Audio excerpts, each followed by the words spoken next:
Now, what happens if someone comes late and misses some of the takbir of the imam? It's no problem. If someone misses some of the takbir of the imam, and you come, for example, in the third takbir. The imam is in the third takbir where he is making dua.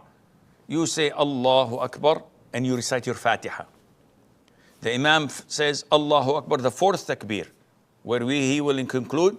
You say Allahu Akbar, which is your second, and you offer salutation upon the Prophet ﷺ. When he gives salam, you offer your third, do your dua, then you offer your fourth and do your salam. Now, what happens if someone misses the prayer altogether and he doesn't see the deceased body? In this case, you can go to the graveyard where people usually go and offer a second funeral prayer for those who missed it in the masjid, where they place the deceased in front of them facing the Qibla.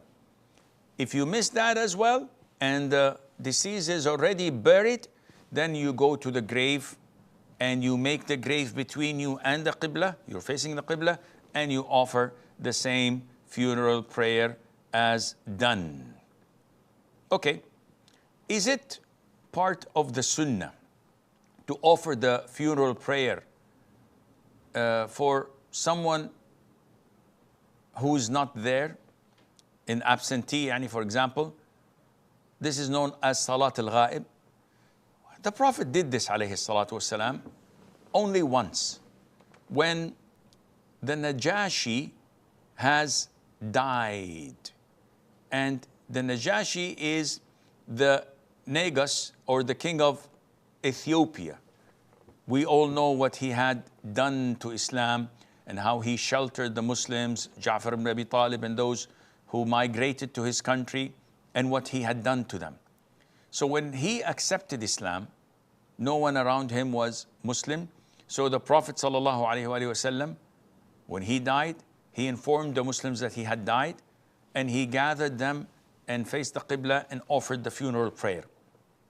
So can we do this to our loved ones who die overseas, or for our relatives who we were not present at their funeral? Scholars say no, this is not permissible.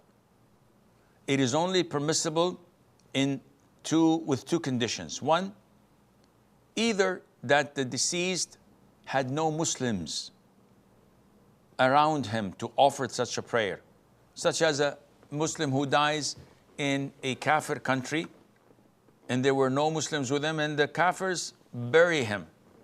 So this is a permissibility for us to offer such a funeral prayer over such a deceased.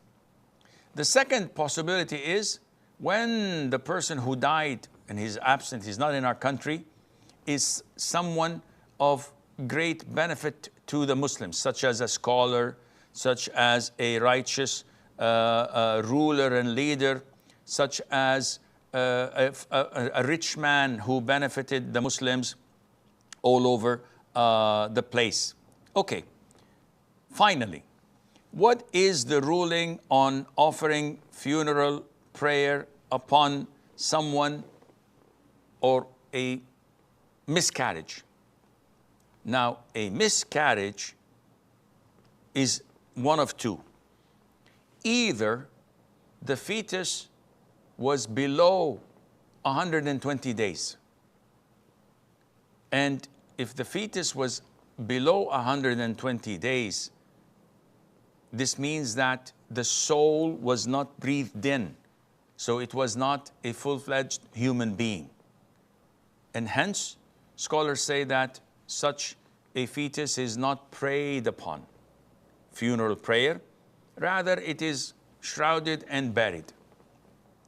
But if it is 120 days and above, then such a fetus is a human being, and it would be washed, shrouded, offered funeral prayer, and buried like a normal human being, and that would precede its parents on the Day of Judgment and drags them by the permission of Allah Azza wa Jal to paradise as a reward for their patience. هذا والله أعلم ونسبة العلم إليه أسلم وصلى الله وسلم وبارك على نبينا محمد.